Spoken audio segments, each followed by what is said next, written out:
ఒకసారి టీచర్స్ని చూస్తే నాకు చాలా బాధ వేస్తుంది. ఇంట్లో ఇద్దరు పిల్లలు ఉంటే తల్లిదండ్రులు మా ఇంట్లో చూస్తున్నాను కదా, పిల్లల్ని స్కూల్కి పంపించేస్తే కొంచెంసేపు మాకు ఇంట్లో ఫ్రెష్గా కూర్చోవచ్చని చెప్పి తల్లిదండ్రులు అనుకుంటూ ఉంటారు.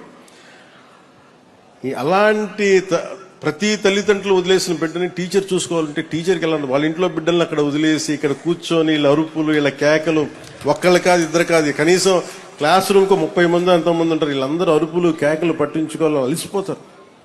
వాళ్ళు ఇంటికి వెళ్ళి వంట వార్పు చేసుకోవాలి, వాళ్ళు ఇంటికి వెళ్ళి అన్ని పనులు చూసుకోవాలి.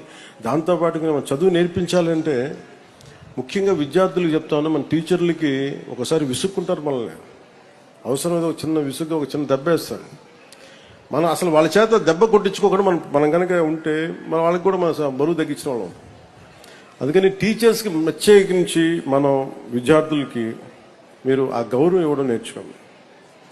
అది మనం చాలా చాలా అవసరం. మనం జీవితంలో పైకి రావాలి అంటే మనకి గురువు దీవెనలు చాలా అవసరం.